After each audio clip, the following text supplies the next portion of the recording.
Welcome to this webinar on our work with NASA and on the time challenge. I want to introduce Dr. Oliver Jones.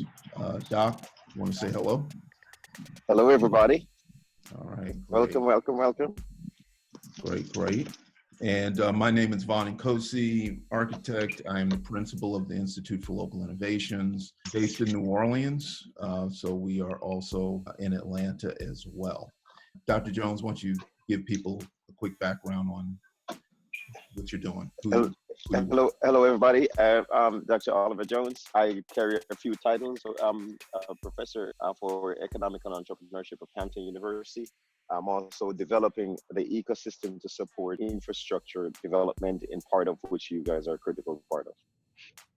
Excellent. So we're going to jump in. This is a quick overview of the Time Challenge, which is a competition that we do annually. We started in 2017. We had one session in October of 2017 in New Orleans, Louisiana. We had the second one last year in October in Washington, D.C., and we are scheduling the next one for February of 2020 in Atlanta, Georgia. So we're going to jump through about 10 slides just to give people some background on what we're doing. We're going to jump in and just to give you a little more background on the work. The Institute for Local Innovations as a partnership with the Goddard Space Flight Center. And we are going from 2017 to 2022. And our goal is to help the space agency move their technology into the marketplace. And we'll have some other partnerships that we'll get into a little later. This slide is about STEM beyond STEM. I think when people hear NASA, a lot of people's minds go to, oh, well, I have to be a STEM student in science, technology, engineering, and mathematics. But we are saying that we're welcoming all majors. And you can see by this image on the slide that 80% of our participants over the past couple of years have been business majors. Doc, why don't you go through this slide in the process that you've created with these blocks in terms of your strategy for helping students go through an entrepreneurial track? Absolutely. I came into this space after experiencing it, not only working for major corporations, but also developing my own companies in energy and tech, so large-scale infrastructure development. I spent time traveling the world, but particularly I focused on the Caribbean and on underserved communities here in the United States. I realized then that there is not too much of a play for minorities inside of the large space of community and infrastructure development. When I started digging a little bit, I realized that wealth and sustainability of community wealth is also a challenge. So I had to change my mission a little bit of not just trying to build this multi-million-dollar company, but focus on lending what I learned and my experience and designing models that actually work for other people, not just myself. It has been a challenge, but one which has made it a lot easier when I came and started with the partnership with the Institute for Local Innovations associated with NASA that also have a shared vision to actually bring it to you so that your visions, your ideas, your product, your ultimate structure can benefit from this and leapfrog ahead of some of the challenges of which we faced before. So I have worked diligently to develop a process that makes it easy to take off the barriers for a student with idea and with a creative mindset to move from all the way from what we call purpose to impact, which is from that part of which you identify that purpose and then structure it into that vehicle to basically move that purpose into a product ultimately. And that product essentially is tied to that fruit, that seed that you were born to do. So the whole concept then, what we did, I say this includes a lot of my students, PhD students, master's students. So this is not just me, but designing a model, a methodology that actually make that simple, where those steps and those categories are supported, fitted in, and being able to implement into what we define as blocks. So we have 6 stages of what we call blocks. And for folks who basically are high tech savvy, you know anything about blockchain, you remember the first block is always the Genesis block. And so we derived the Genesis block concept off the same blockchain methodology, but putting each of your stages of development all the way to full implementation into those blocks. I've pulled in all of the various knowledge bases that we have built on the shoulders of theories and models that have existed. I've come to this simplified process of saying on the Genesis block, that's where thought becomes things. So you are essentially you're constantly thinking. You're trying to imagine what is it that I want to do. I want to be an entrepreneur. What is I want to do? What we challenge in our process is say like, okay, let's start one step earlier, and that step earlier is identifying a reflective process. This year we've expanded to dealing with high schoolers from age 13 to 23, and it's been phenomenal to see young people go through identifying their purpose there. As far as they know, it is never perfect. You're always trying to find it, but driving from purpose and how we actually start to turn that into a product, and that product, which is the seed vehicle when we work on it, and we share how we actually put the teams together, which is the P in the people, and how we then go to essentially ultimately whatever product that we've come up with. Our concept is if you were born to do something and if it's designed properly, appropriately, with the appropriate value proposition, it is a product that is profitable.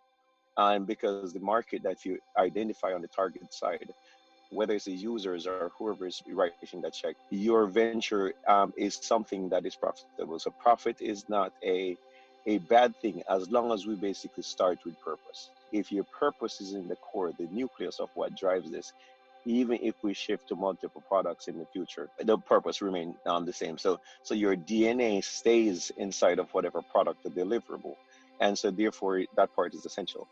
After all of that, the ideation phase, we share with the process of how you go through and how you exponentially build in stages of developing this product. The next step is that we do is look at what we call the source block. How are you fueling? What are you going to fuel with all this concept? Meaning that where's the money going to come from? Where's the support structure is going to come from? How you identify customer segments, but also all stakeholders really potentially are in the customer segments. How do you basically make the value proposition to each of these segments?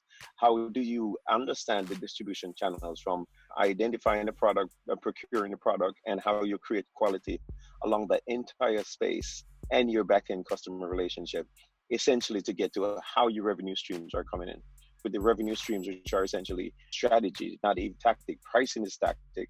Revenue stream determination, that is strategy. The reality check comes in with the 3D foundation block. The 3D foundation block essentially then look at what are you product sourcing for this stuff? What are those key activities that you must do, your obligation, the stuff that you must have? Who are your key partners? So we go through that and then we start to get into the heavy of it on source blocks. What's the fuel source for this product? And then how much is on the cost? What's the reality check on that? When all of that is said, essentially is what we define in the first part of our crash course. Now that we've done this in collaboration with you is the community in which you come from, the city in which you come from. We are also doing the economic analysis to see what are the comparative advantages, the strengths of products that come from that city, the industries that are strongest there. Because we're looking at trying to fit you into the global market space. So we're doing a lot of the work on that side too. All of this come together in 4D, which is the time block. What is your timing? What is your alignment? Which was all of that to do? Because also remember, we're also pulling in NASA technologies inside of this thing. That fuel, which is the NASA technology. Then the fifth one is important to us also because this is what the community aspect comes in. Where are those tentacles that you're putting down to basically go towards this global brand that you're producing? How does the community rise from this while you are actually rising? While you're focused on your product, your idea, and the first three, we're busy supporting the whole structure, developing what we call launch pads. And so these launch pads are getting ready to take your idea, your product, your embedded NASA technology to essentially launch the global market, which is then the sixth dimension we call empire. So this whole concept with NASA inside, we don't want you to feel intimidated that, oh my gosh, this is a lot. What we basically are developing is the entire support system to actually make you get to market. And we spend so much time developing that. So Vaughn, there you go. That's fantabulous. I want to lift up. We're starting from a place of what are you trying to solve, and less about the actual technology.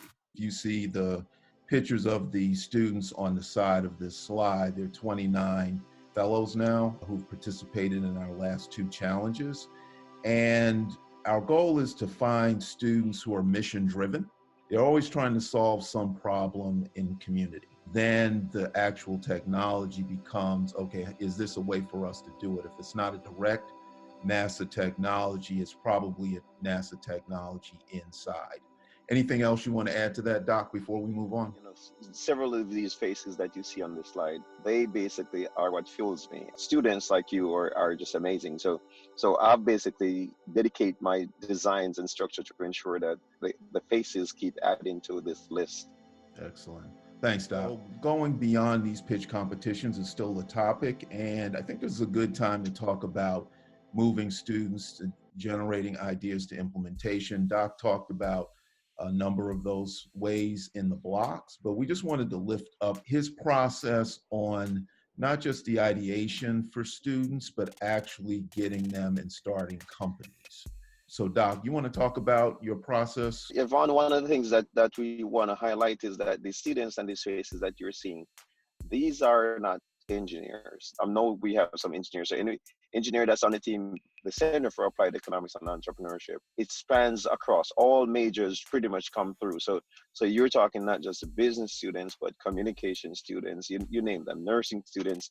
So by driving everyone into an entrepreneurship space, these young people who have come through and come with their ideas, mapped it to a NASA technology, entered the case competition, you're in the mix. You're a fellow once you get to the games, because the goal is not just to have a competition. The goal is to actually have move purpose and to ideation to implementation to community transformation, global market dominance. So in that process, we can't just stop at a winner of a case competition.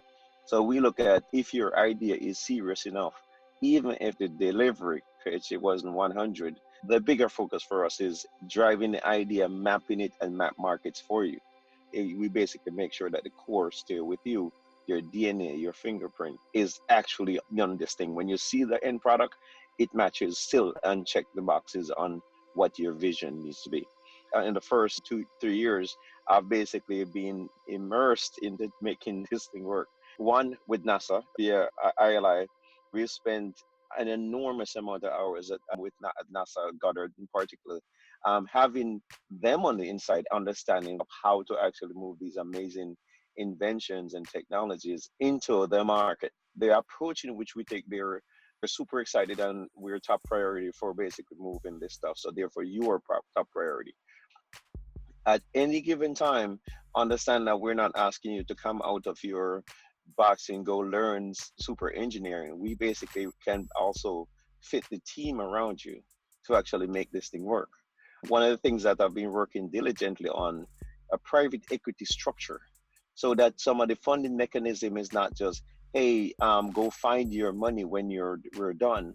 It's also go continue to create value, and we can also basically bring those resources to basically fit that value. So that's the big work that we're doing. What we've done so far with these students that you see on the side, we've registered their corporations. We've supported their application through the NASA technology process, and also continue to map how do we actually turn day one into prototyping ideas. We're agnostic to the incubation process. We want to basically make sure that whatever is being developed fits. So because your ideas can come from such a broad scale, and because we're matching it to the industries, global industries, then we basically are building a network of how to actually move from that classroom. How do we move from that idea into test labs? How we move it from test labs into field testing.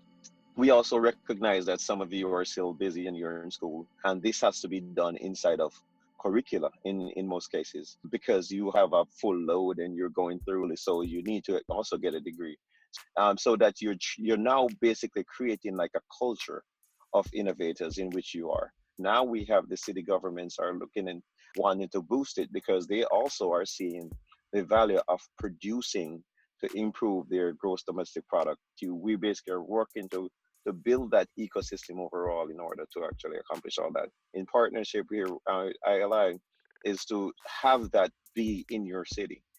So it goes beyond school, it goes beyond your classroom, it goes into the actual community structure and how you implement. I know some of you are saying, well, I'm from other communities, not just where I'm going to school. Is like it's choices up to you which one you fit into.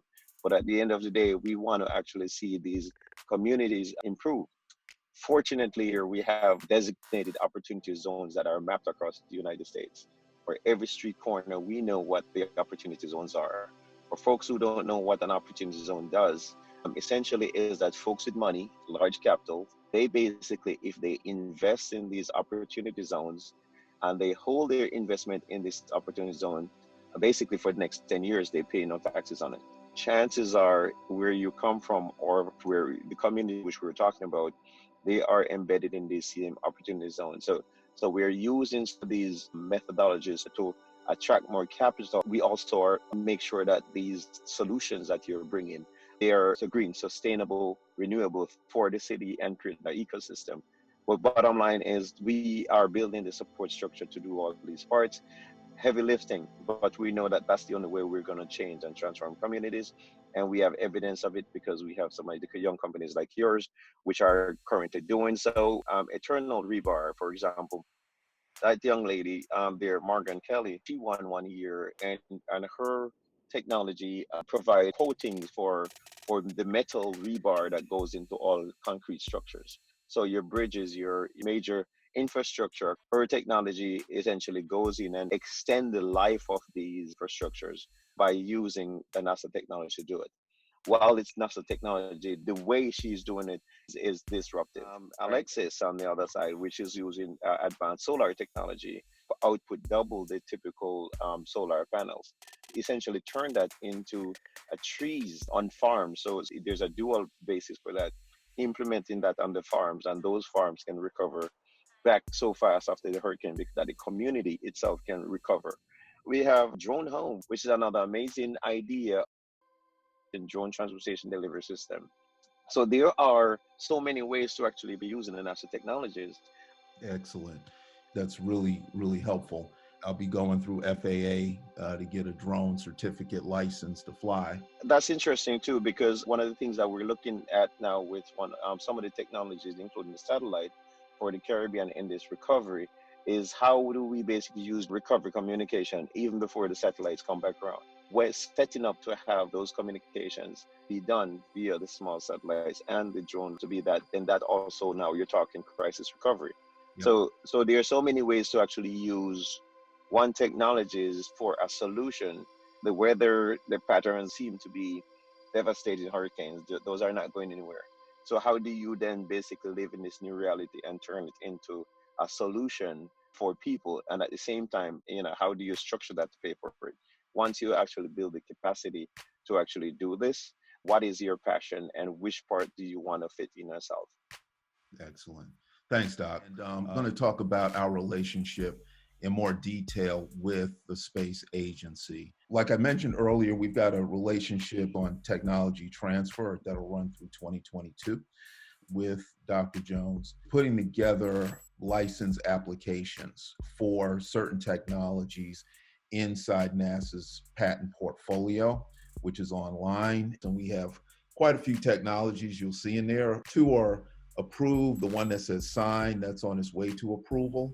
One there is called Mirror, the second one from the bottom, which is an amazing algorithm to allow the crunching of massive amounts of data. NASA has been keeping climate data on the Earth every 6 minutes since 1979, which is a huge amount of data, and not any regular algorithm can crunch that kind of data. So that's one of the licenses that we have, and our plan is to also work with the space agency to look at climate impact. And we're also looking for students to be a part of that work. going forward. But we just wanted to give you an idea of the NASA patent portfolio in these categories that you'll see over on the right-hand side, from aeronautics down to sensors. Is each one of those have scores of technologies within them.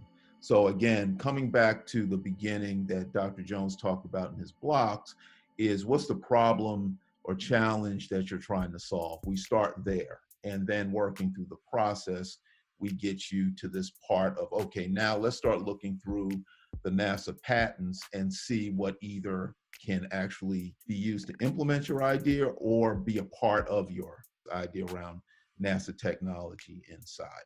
So basically, students may ask about technical assistance, and these are just some of the judges that we had in the previous competitions, and they are available to be technical assistance advisors. We have people going from expertise in capital development, intellectual property, marketing and communications, makerspace, social enterprises, and entrepreneurs themselves. You'll see a couple on the screen who have raised millions of dollars, and they are in their early 30s. They've just done phenomenally. Depending on schedules and how we can set it up, can be available to give you some advice on how to move your ideas forward. And also, we have a couple of patent attorneys as well. Presenting your ideas in 2020, how does this happen? Here you'll see a number of presentations that were done by current fellows on various ideas. Our work with the students is to, one, help you round out your idea. We basically ask for 8 points, and it's typically 1 page. And then we help you massage that idea on what to do and how to bring it forward. I'm trying to unmute Dr. Jones. You there, Doc? Yeah, sure. This is a lot of the work that Ron is coming on to. We basically are developing the technical capacity to just create a collaborative space, including virtual collaborative spaces to make the world smaller. So the process in which we're doing it, eliminating all the challenges happening in our communities. We strongly believe that the solution for all of this basically comes through you, the individuals that are embedded in those communities. You're closest to the action. And by putting a methodology in place like this, we basically have perpetual change and elevation from the communities. The amazing thing work in which we're doing essentially is like we're decentralizing the knowledge or the know-how to do this. We're sharing the knowledge upfront how to do it. You are coming with your ideas to match it. As your ideas come, we basically, no idea is getting turned away. All ideas are welcome.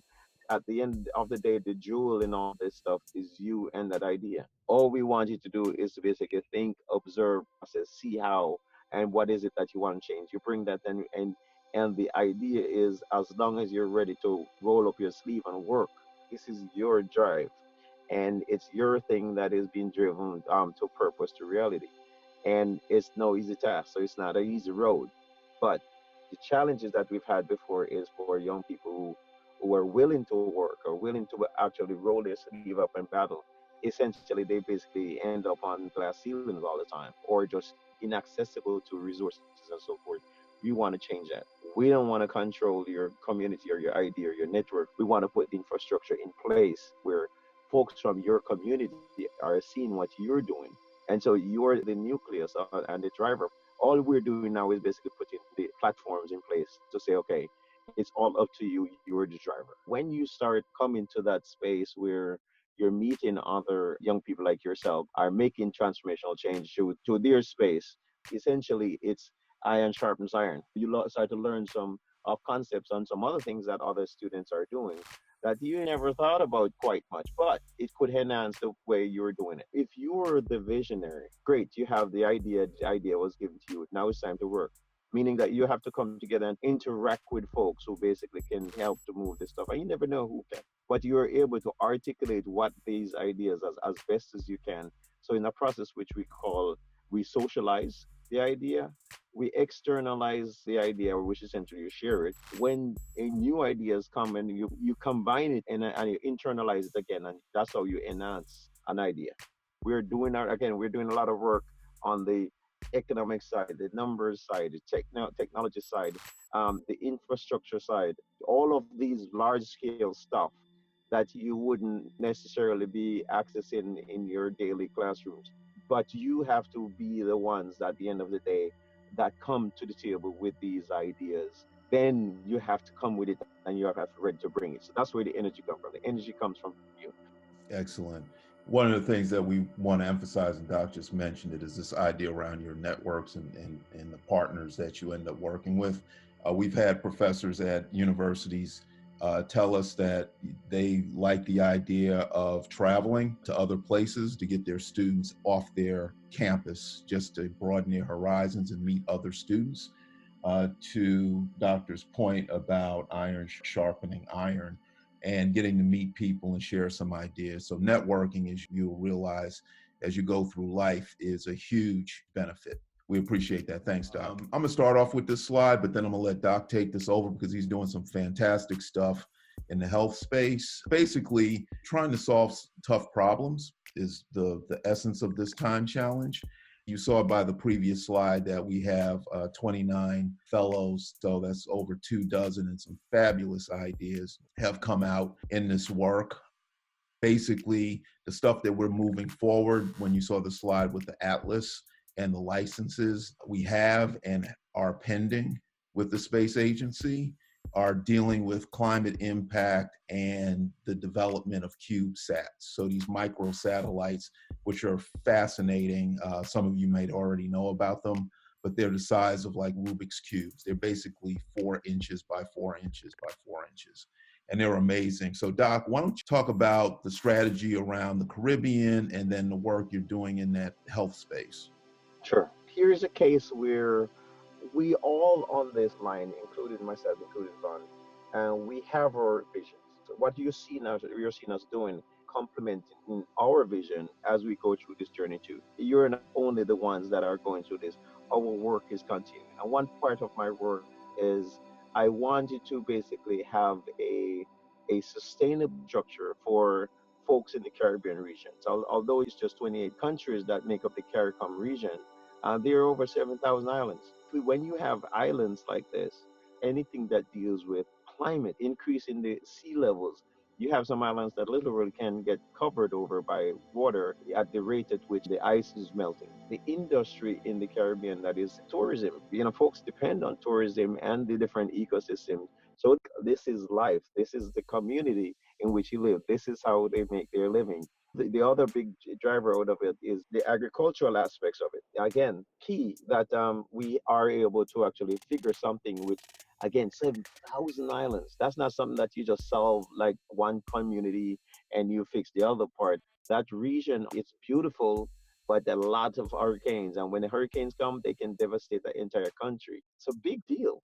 How do we actually design a system dedicated towards that stuff? Vaughn alluded to the fact that NASA has been running satellites since 1979, collecting data not only from their satellite, but their cross section, collecting data from other satellites that other people that are non NASA is running at that high level, but not dedicated to the Caribbean region. In this process, we wanted to basically set a system up to say, okay, how can we actually put a system up that is beneficial to the Caribbean markets. And by the way, it goes over to the African markets and all the way over to South India. Can we actually use that to basically solve other markets that some of you guys even want to tap into or use? And that's where NASA awarded us the technology to one, pull data down from what they have captured through the satellite and that data that they reanalyze and model and simulate so we can actually use it. So you can actually see a model of what's going on under the water, or you see a model that's going on inside of one of these islands to help the process of crisis recovery, health interaction. NASA, on top of that, now is awarding us not only the technology to do it, but the support to actually do it through NASA. So now we are going to be able to actually do that stuff from that side. Because of that network, we're now able to actually then have what we call decentralized health records, where folks, regardless where they are with the technology, They're actually able to have their stuff like how you have in Fitbit, but now they can have their records anywhere they go and so forth. Also, now we basically are looking at community health. So we look at the health of the community is the wealth of the community. We're now able to do that inside the communities inside the United States too. So it's not just a Caribbean thing. And NASA is awarding technologies to support that. And we also can basically now to talk about implementing that kind of a preventive healthcare wellness and have a system to do it in the United States. So that's one aspect of the stuff that we're doing. Excellent. And real quick, because we are pushing up on the hour, but we are almost done, is the idea about manufacturing and creating jobs. Building these small sats goes back to opportunity zones. We've been in conversations with people who are saying, how can we get jobs for people in places that are still struggling, and making these small sats, and also just doing some of the other ideas that you guys come up with as students that require some level of manufacturing. It could be in your community, it could be outside your community, and this is something that we're also building on as well. So again, it's not just ideas, it's not just stuff on paper, it's actually the ability to create jobs for the next generation.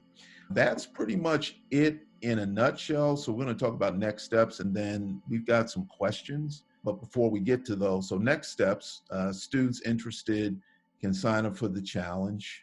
Presentations in February, but sign up now. So once students sign up, you'll receive a link to submission information, so background rules, template for writing up your ideas, etc. You'll receive a schedule for the remainder of this year through February, maybe a spring as well, because the question is the startup idea and getting a startup license from NASA for those ideas that students come up with that they want to move forward, and working through that process. So it'll extend beyond February. And then technical support with your ideas, between having conversations with advisors, some of those people that you saw on the page, some other people that we have, as well as the inventors of the selected technologies that you have. It takes a minute sometimes to schedule a call with the actual inventor of the technology, a call with a guy who invented the solar tech. And one of the investors who was on the phone with us asked us, how did we get this guy on the phone? He's basically the father of solar panels. Again, this goes back to networks and partnerships and having access. I'm gonna go through some of the questions that we have, but if you have more questions after we're finished with this webinar, after you share it with colleagues and friends and fellow students, if they have questions, they can send us an email, info@ili360.org, and either I can answer them or Dr. Jones will answer it. I can route those questions to him, and then we can get back to you guys. So questions that we have: can students at any university or college sign up and participate? The short answer is yes. Our goal is for diversity in this work. And our goal, like we mentioned before, is having students get off their campus and mingle with other students. So there's definitely an opportunity for students who don't attend an HBCU or MSI, minority serving institution, to participate in this. But our goal is to make sure that there's some partnerships across with students from different schools. Let's see, can students participate who will graduate in spring of 2020? Short answer again to that is yes, as long as you're a registered student. We do have students who have since graduated since our first competition, but we're still working with them in terms of their companies and getting them a startup license from NASA. So you don't have to still be in school for that process, but this challenge is geared towards students who are currently registered in school. Question, high school students. Yes, can high school students participate in the challenge? Doc mentioned students that he's working with in the Hampton Roads area. We're also working with incorporating high school students from the Atlanta area in a couple of ways. One, as mentees, working with existing fellows that you saw on those pages on that one slide, with ideas. A number of students, even if they're at other colleges and universities, may live in Atlanta. And the goal is to have them partner and look at those same ideas that those college students had and see if they can contribute to some ideas on how to make the product better and learn something from the college student as a mentor. Let's see, does a student have to be at a level in college, freshman, sophomore, etc.?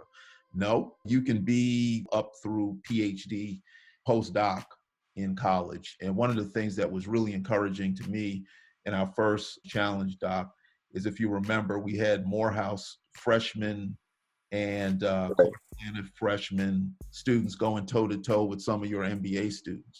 And they did a really, really great job. Very focused, had their presentations tight. So, it's getting that help that you need, the technical assistance that you need, which is something that we can provide you with.